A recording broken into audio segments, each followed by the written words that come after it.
Hello and welcome to Public Conscience. The program draws attention to issues of good governance, citizen participation, and corruption.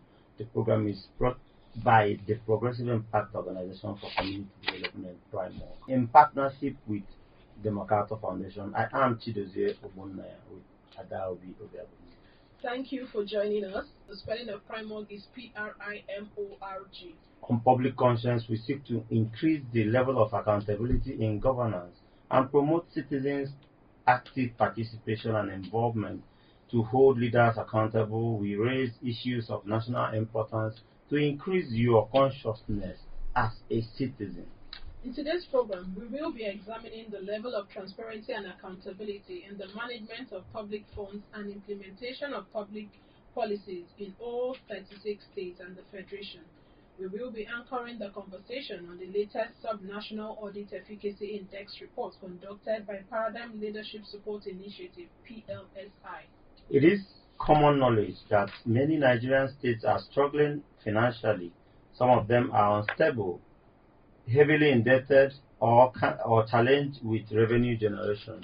And besides existing platforms to promote financial transparency and public audit in Nigeria, the 2024 Subnational Audit Efficacy Index report shows that despite 34 states having modern audit laws to guarantee independence of audit institutions, the lack of effective implementation of enacted audit laws in various states remains the bane of accountability and development. The report also reveals that only 4 out of 36 states have made progress towards implementing financial autonomy for the Office of the Auditor General, with 21 states failing to publish audit reports in the previous financial year, among other things exposed in the report. Today's program will renew the call for all hands to be on deck to improve transparency and accountability at the subnational level. And for you out there, why do you think financial transparency and accountability at the state level are big issues? Let me break it down for you. Maybe if you don't know that when there is lack of transparency and accountability, it breeds corruption. Basic amenities will not be provided and a whole lot of things that affect you directly. And also, how can state government be made to implement audit laws effectively? How much is the lack of transparency and accountability by the state government affecting development at subnational? Be ready to join us through phone and text messages during the conversation. The WhatsApp phone line to send your message to is 0902 265 6167. That is 0902 265 6167. Please indicate your name and your location when sending your message. All right. Please begin to send your messages as soon as possible to 09022656167. That is 09022656167. We will give out the phone numbers to call shortly. And if you just joined us, the spotlight is on the level of transparency and accountability in the management of public funds and implementation of public policies in all 36 states of the Federation, according to the latest Subnational Audit Efficacy Index report conducted by Paradigm Leadership Support Initiative. Despite 34 states of the Federation having modern audit law, the lack of effective implementation remains the bane of accountability and development. And for more insight on the 2024 Subnational Audit Efficacy Index report, we have in the studio the Program Officer, Paradigm Leadership Support Initiative, Monsuru Olatunji. Thank you so much for joining us. Yeah, good morning. Thank you for having me. All right. We will also be joined by Audu Liberty Oseni, the coordinator of MacArthur Foundation. He will join us shortly via the phone. But Olatunji, you are most welcome. Yeah, thank you. Good morning. All right, let's get straight to it. I would say I commend you for the report you shared. I know it's a thorough job there. Okay. But give us a background of your report and help us understand what subnational audit efficacy intends to achieve. All right. Good morning. Once again, thank you for having me. My name is Olatunji Mansuru, as you said earlier. I am currently the program officer for PLSI. So what we do, I would like to start from what we do as PLSI. as an organization, and I'll link that to what SA Index is all about, because I believe understanding why we stand as an organization is the main point of contention when we're talking about SA Index. So at PLSI, what we do is try as much as possible to make government accountable at the federal level as well as the subnational level. So the audit, the SA Index, the Subnational Audit Efficacy Index, is an annual publication where we assess subnational accounts, state accounts across the 36 states of the Federation. So we look for some pointers. We have some moderators. We have some items that we look out for that cut across financial autonomy, or the audit institutions independence. We're talking about financial statements publications, talking about citizens report publications, and all other angles around transparency and accountability on the state level. So we look at all this as a scorecard to rate how transparency, efficiency, accountability, as well as policy implementations are being done on the subnational level. So that is basically what SA Index is talking about when we talk about the background of what it entails as a publication each year from PLSI. Very good that you give us that background. Well, let's get into the nitty-gritty of your report. The performance out there, all wasn't too well with the report, but let me allow you break the ice. Let's look at the performance of states in the area of implementing financial autonomy for the Office of the Auditor General. Maybe let's start from there and move on to others. I know about independence of the Office of the Auditor General.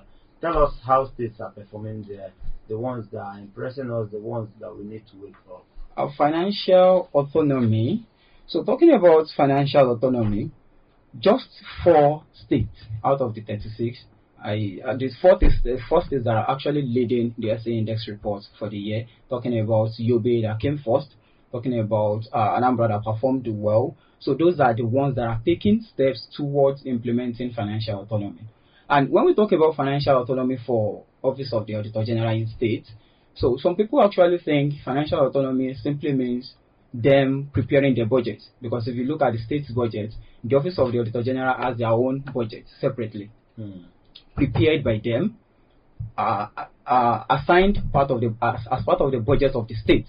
So if they are preparing their budgets themselves, people will think that is financial autonomy on its own, right? But financial autonomy actually is more than just preparing the budget. It's cut across, even though they're the one preparing the budget, the state government, the executives, let me put it that way, the state governor still have the access over disbursement, which is not supposed to be so. So if the state government is still controlling the disbursement of funds to the Office of the Auditor General, they are not independent. Financial autonomy is not there. That is number one. So, if I am the one controlling your funding, I can choose to deliberately delay your fund. And in delaying your fund, it simply means what you're supposed to do at a particular time, you won't get it done. I can put in some aspect of conditional funding where there are criteria that you have to meet before a particular part of your funding will be released. So all these things are what we talk about when we're talking about financial autonomy. They're not there. Another angle is the angle of independent management of audit funds. If I, as an Auditor General of the state, I still have to take permissions before I can spend what has been allocated for me in the budget of the state. I am not financially independent. There's no financial autonomy for me in that angle. So the report states out that just 4 states are making efforts. They're taking steps towards maintaining towards making sure the Auditor General of their state has financial autonomy, which is actually sad, because if you're talking about the 36 states of the Federation and just 4 states are taking this step.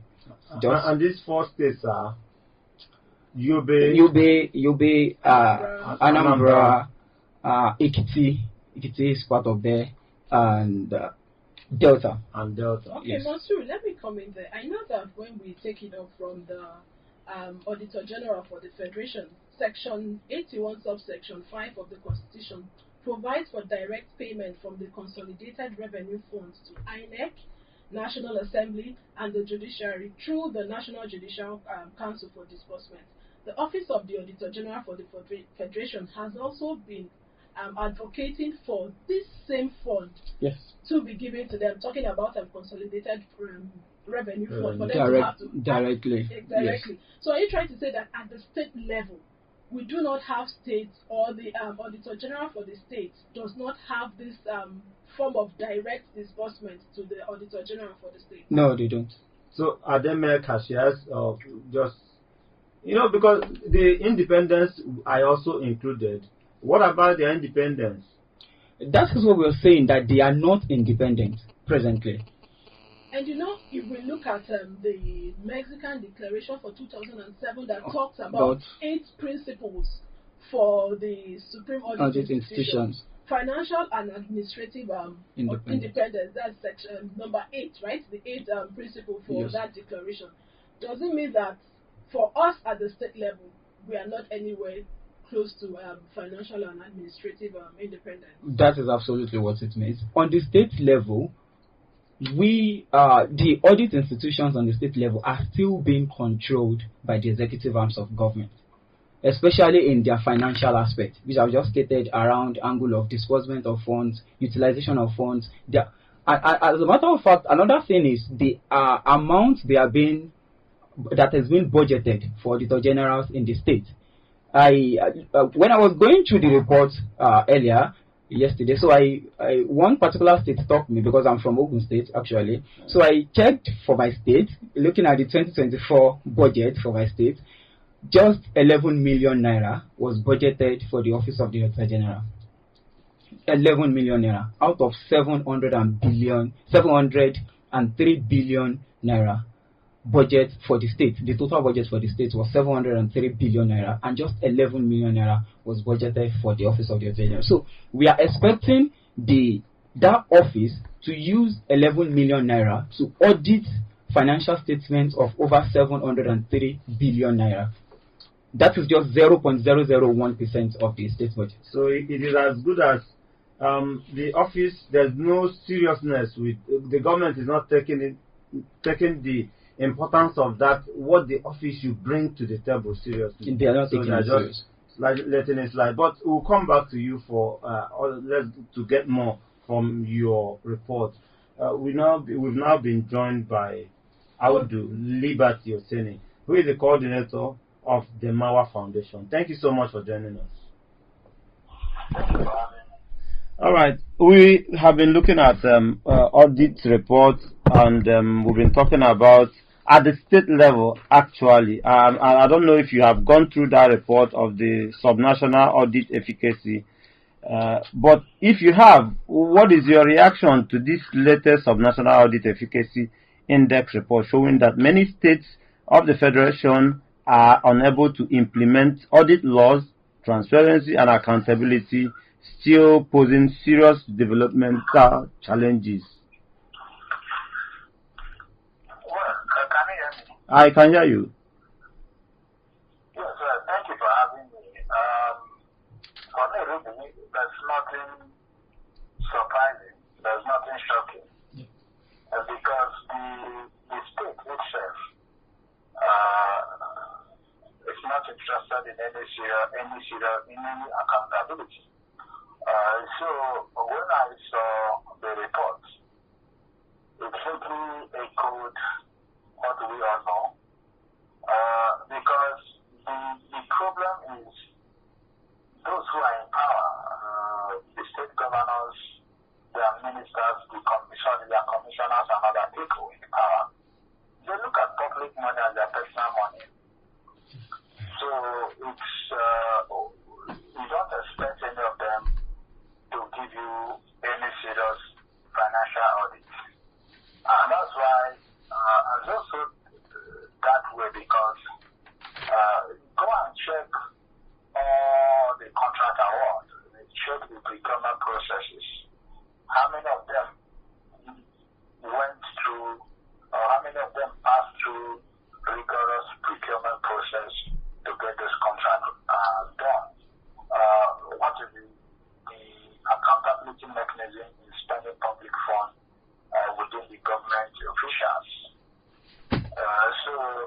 even if you, and let me also tell you the short term benefits.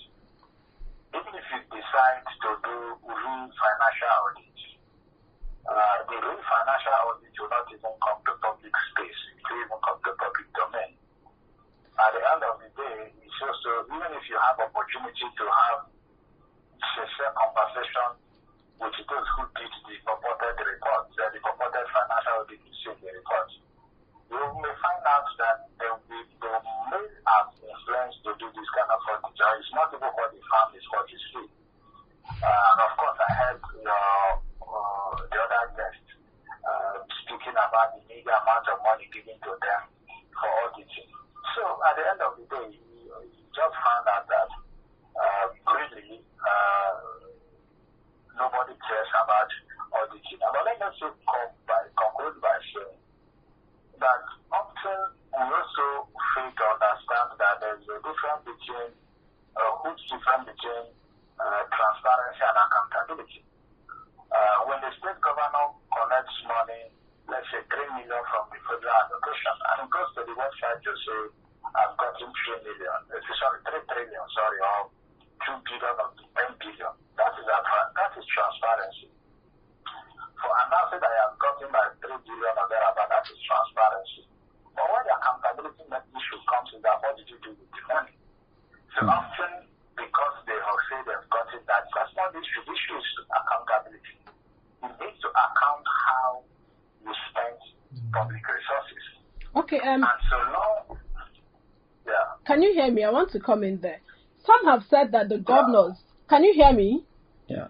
I can hear you. Okay, some have said that the governors at the state level are the estate owners, and some have also regarded them as emperors. They are the ones who nominate both the Auditor General and the Accountant General.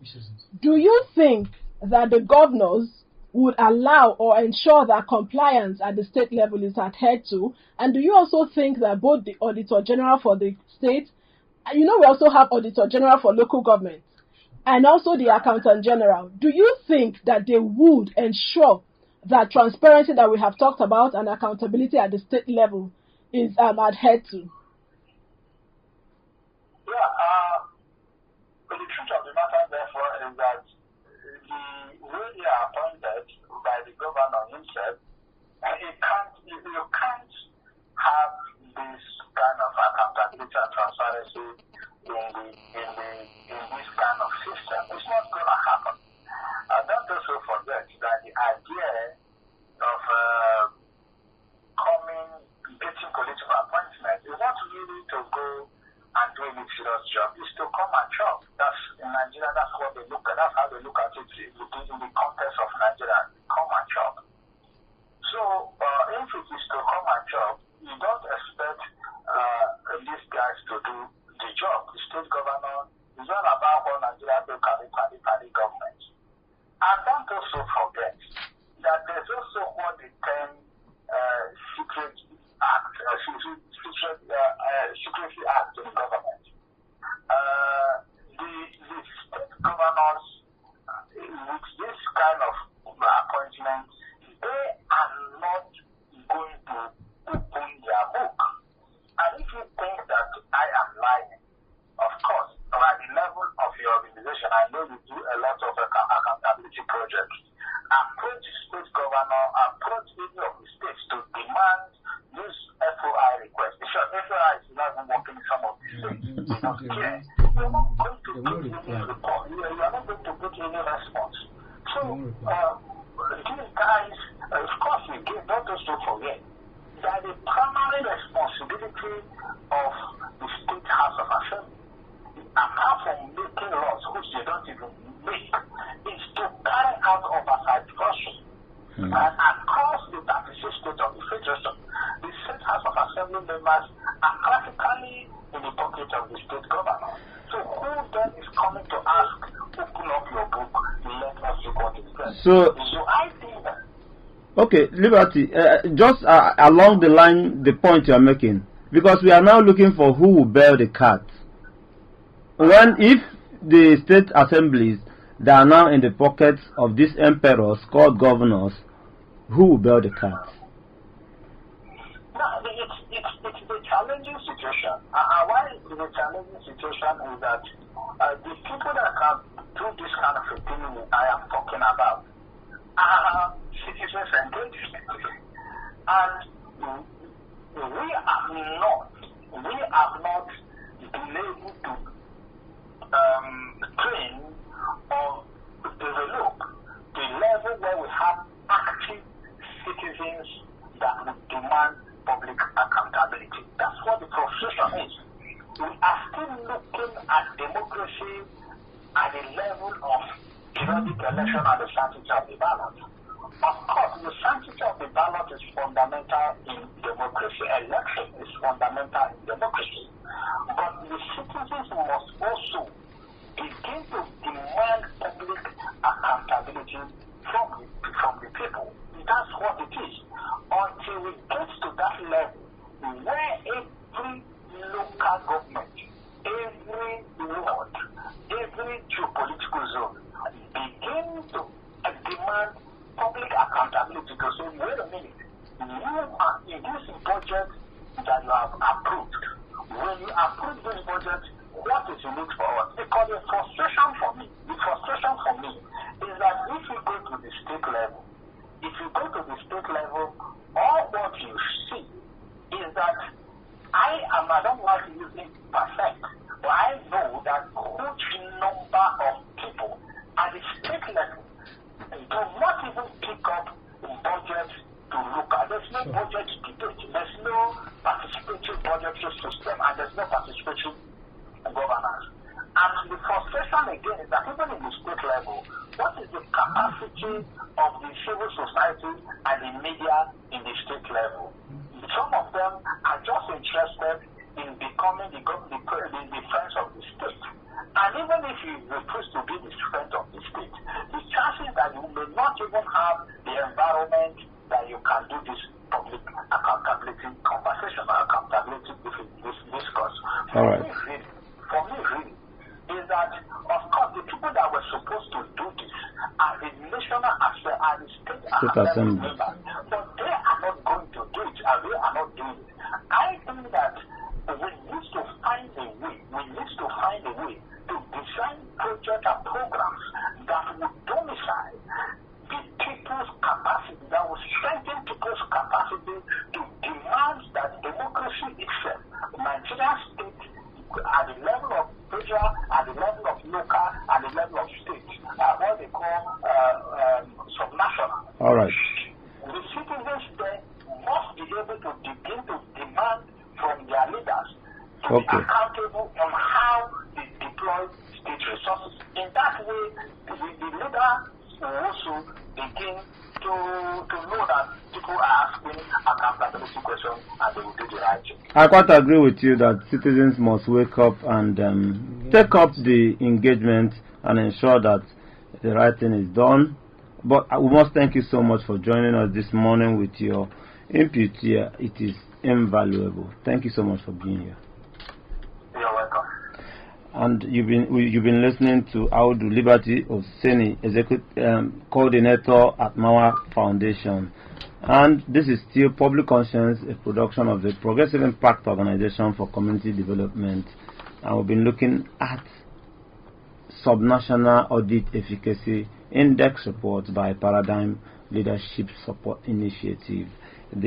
It is not a palatable report because if you look at it, you find out that we still have a lot of lapses, a lot of gaps to be filled, meaning that something is missing. Our finances are not, the records are not straight.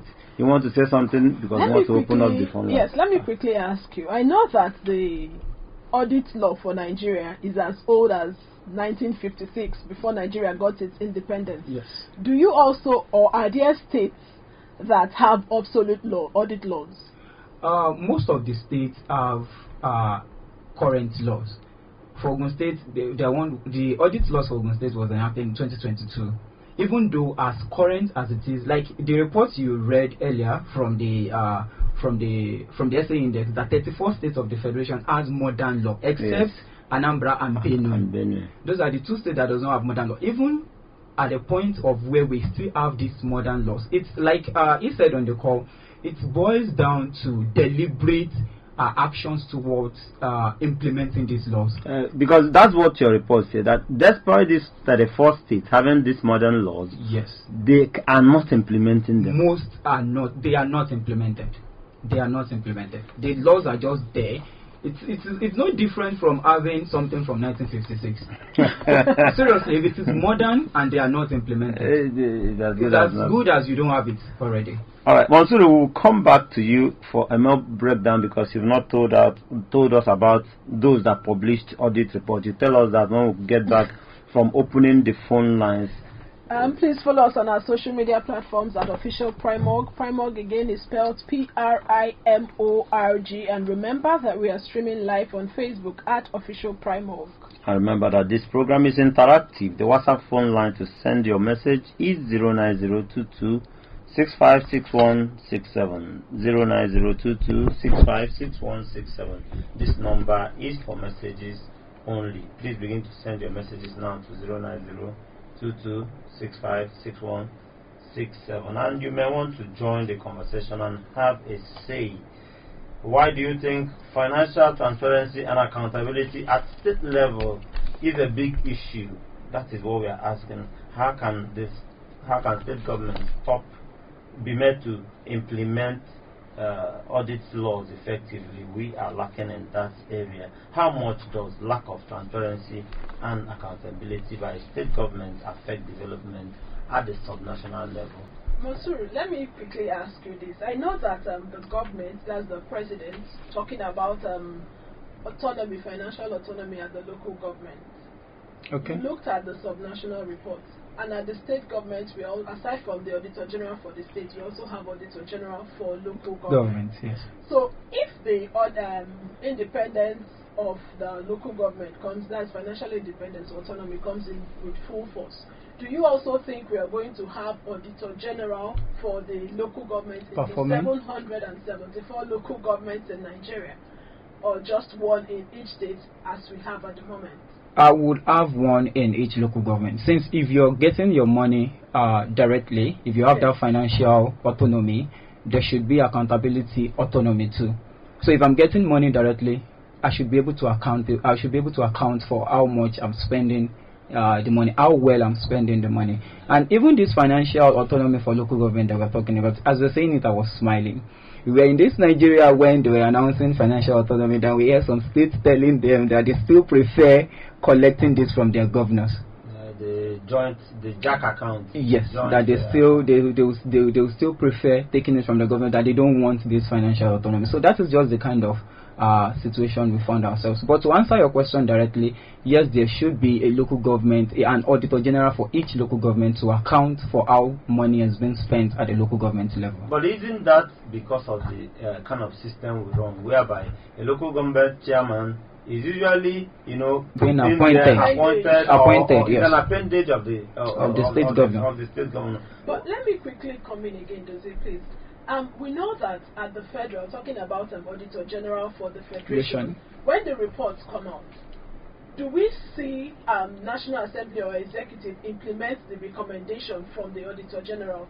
And also when the Public Accounts Committee sits on the report of the Auditor General, we do not hear or we are not aware of the resolutions. Is this applicable at the state level, where recommendations from the Auditor General for the state is not implemented, and also when the State Assembly sits over the report of the Auditor General, do we get to know about, are the citizens aware of the resolutions of the State Assembly? Okay, citizens being aware is a different case entirely. To answer your first questions, are there audit recommendations, are they being implemented on the state, in the state subnational level? I would tell you categorically no. Because the reason I'm saying no is you can only make comments on information available, in the sense that if they can come out to state that they are implementing audit recommendations, so where is the evidence? They are not implementing this. From the report of the SA Index, no state has evidence of audit recommendations being implemented by the Public Accounts Committee. State level, they don't. No state? No state. Zero. Implementation of audit recommendations 0 for all states of the federation. What of publishing audit reports? Publishing audit reports, some publish audit reports, some publish financial statements, audited financial statements. So 15 published audit reports, while 16 published financial statements across all states, across 36 states. 15 for audit reports, 16 for financial statements. And there is no state that actually published the two. Do you think it is a deliberate act by the governors to ensure that the office of the Auditor General for the state and also the Auditor General for the federal government is as good as a dog that barks but cannot bite? Okay. Where, in terms of budget and finance, they do not have financial independence, nobody looks at or takes the recommendations seriously, then why do we stress ourselves expending money to that particular office of the Auditor General when accountability is an issue and no implementation? I feel like what was his name actually? Mine? No. Okay, Liberty Oseni. Okay, as Oseni said, in Nigeria we do a lot of things for the grams, for the pictures, so that people can know it is there. So that when questions are being asked, we can point out to facts or evidences that we have the audit of the Office of the Auditor General. So your question is why are we even having these discussions if they just are not taking it seriously? Yes. And they're not implementing it. The reason why they are there is just for them to tell us that they are there, so that when questions are being asked, they can show us that we have, of course we have the Office of the Auditor General, this is their budget, this is the audit report. But what is the effect of the audit report? Whether it's working is another. Whether it's working is another story separately. What we are talking about is simply that when transparency and accountability is amiss in our situation as a country, whether it's state or federal, that the ordinary man will suffer. Sure. Even the rich man may suffer it, because the roads we ply on, there is no accountability to what the monies budgeted for construction of road were used for. So it is a critical part of our life that we must ask questions as citizens. The issue of audit recommendations is even serious to the point where immediately, imagine there's an audit report that states this particular billions of naira was allocated for this capital project. It was not completed. There were recommendations from the Auditor General that this particular project was not completed. There were recommendations probably to call the engineers or the ones that the projects were allocated for into question, to ask questions about this angle, and these audit recommendations were not implemented. So it simply tells us that in the next budget they will still allocate another source of funds for that particular project. And what some of us don't know is that this is our country. This is our money. Whether you think you don't have anything, you are an ordinary citizen. We are all stakeholders. So at every point in time, we must raise our voices and say, no, this is not right. We must have to get to the root of it. Let me ask you, Monsieur, moving forward, since this publication came out, this report came out, are the states involved? How many states are aware of this report, or you made sure that this got to every state? First and first, in the collation of this report, preparing this index report, all states were aware of this particular report, because we collected data from primary as well as secondary sources.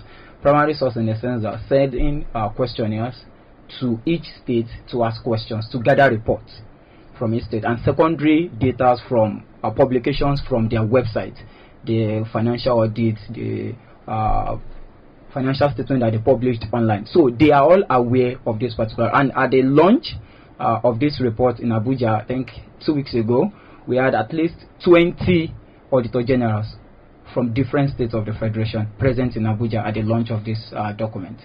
So let's say they know. They know. We cannot say they don't know. We cannot say they don't know. They know. But as a matter of fact, looking at the report, you will notice that there's a drop in performance index for this state. As of 2022, the average percentage of each state was 31.81%, 2023 it drops to 30%, 30.56, and in 2024 we have 29.47, which simply means year in, year out, we are getting worse. We are getting worse. What is the implication for Nigerians, the ordinary man on the street? I want it from you, because you were on the field to do this investigation. How does this impact on the citizen? Please go ahead. Okay, the way it affects me as an individual or as a citizen of the Federation is, number one, if there is no transparency and accountability at the state level, the first implication is I don't know how the resources of my state has been spent. That is the first thing. Okay, hello? Hello? Yes, thank you for joining us. Good morning. Good morning. Your name and where you're calling from? This is Benny Ambassador calling from Port Road. Okay, Ambassador, let's hear you. What's your contribution to the conversation? My contribution is just simple. If we cannot implement laws being initiated, it's better we don't implement it. Let's don't initiate anything. If we cannot formulate the policies, you cannot carry out it. It's better I don't even formulate it. We have a situation where institutions are stronger than individuals are stronger than institutions in this country. And that gives room for manipulation. That gives room for favoritism. That gives room for redundancy. That also gives room for infraction and they make it. So how do you say that the local government is autonomous, whereas it is heavily dependent on you at your beck and call? So we have not really gotten independence of local government in this country. If we must get it right, let the what do you call it, the Supreme Court, which has pronounced independence, pronounced another independence for financial autonomy and administrative autonomy. All right, thank you for joining us. Let's get back to Monsieur. Okay, so we're discussing how this report affects me as an individual. Number one, it doesn't give me the ability to know how my resources, because that's how I say it, how my resources are being spent on the state level if there is no transparency from them. Number two, it actually reduces trust in the government. If as an individual I don't know what is going on, it will be very difficult for me to trust or to understand what the government of Nigeria will keep saying we should trust the government, we should trust them, but I don't know how you guys are even managing the most common thing of the people, which is the resources. There's no transparency, there's no accountability in that state. It affects me in the sense that I don't trust them, I won't be able to trust them. And lastly, in the angle of projects that are being done, if money are being awarded for projects, capital projects, unit projects across all states, and there is no transparency on how much was spent, how much was recovered, what is the progress on the project, if there is no report that I can pinpoint to get all these information, it has me not knowing what is actually going on. And if we have cases of abandoned projects all over the country with no one asking questions. That is how these reports are affecting us. If we can get these reports, get it right, and there is actually a very effective citizen engagement, like Clement said earlier, this report is meant to be a tool for us to ask questions as individuals of the country, to ask our people questions like, you budgeted this was reported, this was allocated, where are the differences? Who are being held accountable for these indifferences in the budget? For the want of time, maybe we should get some of your recommendations after on your findings. Some of your recommendations, and also tell us if you're optimistic that these recommendations may be implemented by the state. But your recommendations. Recommendations. We have a lot of recommendations in the SA index, because when we look at reports, we find out gaps. We find out gaps from what was expected and what is being given out from the state government on the subnational level. So, in order to bridge those gaps, we always give recommendations in the report. But personally, or from PLSI as an organization that I'm representing, we've always been clamoring for performance audit from subnational level, from state government, that they should conduct performance audits, which is actually different from the normal financial audits that they are doing at the subnational level. So performance audits would help bridge these things. If performance audits are being done, it will be easier to transparency, accountability, even at the large scale, the effectiveness of budgets on the state as a whole. It will be very easy to point it out. But it is so sad that no state did performance audit, except only Delta that did a performance audit on a segment. They did it on solid waste disposal and management in Delta State. Aside that, no state actually conducted performance audit. So the most paramount recommendation is for states to strive towards conducting or doing performance audits for their budget at the state level. At this point, it's almost I'm lost for what, because you wonder what we are doing, that only one state did performance in-depth report. What they do, the highest state governments do is project validation. Project validation in the sense that we awarded money for this project, we confirmed that project is being done. That is the highest they do. We don't even know whether it met the quality. How cost effective. What is the paramount influence on the citizens of that state? That is what performance audits would cater for. To cater for the economic aspect of it. Whether it meets the needs of the people, right? Yes, when I'm budgeting 2 billion for a particular project in the state budget, I should have something at the back of my mind. What is the goal of this particular project? So until we start looking at projects from that angle and conducting reports that would analyze the economic impact of that project, did we get the best value for money from that project? There are cases where 20 billion could have been spent and we allocated 50 billion. It's unfortunate. But citizens really need to be aware of their rights. And that is the one thing that we are clamoring for: increased citizen engagement. Nigerians need to wake up to start checking. I don't want to say something that is not factual, but I can categorically tell you that majority of Nigerians don't even know how much their states have been budgeted each year. I agree with you, but let me get back. I want to put my colleague on the spot. Let me address you as someone who knows a lot about sociology. What is your take here? Because from where we stand, we have a real problem on our hands. What is your take on fiscal transparency and the gap we have today? Where do we go from here? I would start by saying that as a citizen, we really need to do more and get involved during elections.